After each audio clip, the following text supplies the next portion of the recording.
Okay, this program is a caffeine calculator, and the user is going to type in the number of cups of coffee, the cans of soda, the number of chocolate bars he or she has consumed in one day, and the program will add up all the caffeine and let the user know whether or not that is an acceptable amount of caffeine to consume in a day. So before we run the program, let me just show you some of the business rules. At the top here will say that 1 8-ounce cup of coffee, a typical mug of coffee that you might have at home, is 135 milligrams. Obviously that doesn't include a huge Starbucks, venti, whatever. And then we have 1 12-ounce bottle of soda that you might get out of the vending machine is 35 milligrams of caffeine. And then a milk chocolate bar like a Hershey bar or something would only be 10 milligrams. So that gives you kind of a perspective on how much caffeine is in any one item.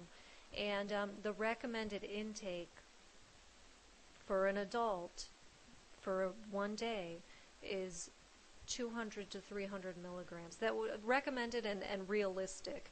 Of course, the recommended intake would probably be 0, but most adults are probably going to be drinking coffee or soda, and so 200 to 300 is reasonable. So we'll use that as our rule of thumb. We'll say that more than 500 is too much. Okay, so with those rules in mind, let's run this.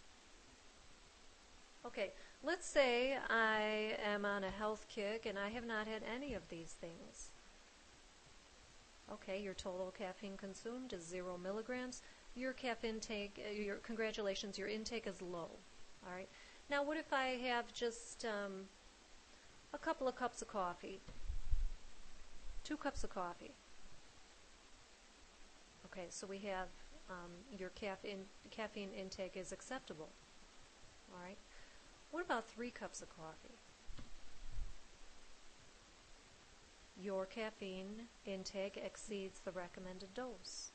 All right. So now we're already up over that 300 to over that 300 to 200 to 300 range. Okay, and then we'll just do one more scenario. Let's say I've had 4 cups of coffee today, which I actually have. Okay, and then we're like off the charts here, feeling anxious. Once we're above that 500 range, we're going to show the picture of the guy and display this message. So you know what, the code is already here, and I'm not going to type it for the video. But let's just look at it really quickly. It's really more of the same. It's this if-else construct, and we have, in this case, a quadruple decker sandwich, right? Because there are 4 avenues of execution. If they're that health nut who didn't have any caffeine, or even if they're just below the 200, then we're going to say, congratulations, your intake is low. Or else if they're between that 200 to 300 milligrams, which is reasonable and acceptable, then we're going to tell them that their caffeine intake is acceptable.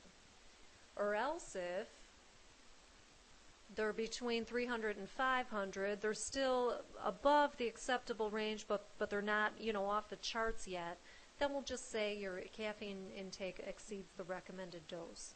And then for those, if we've made it this far in the program, we're above that 500 milligrams, and we're going to say feeling anxious, and we're going to show the picture, okay, and we'll bring the picture into the program.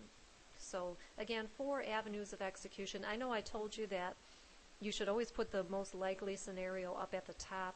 I think the most likely scenario would probably be in the middle here, I would say, for the typical American diet. I did not do that in this program, but it's okay. It's just a guideline, and it wouldn't make a huge difference in the execution of this program, but again, just a rule of thumb that you can follow.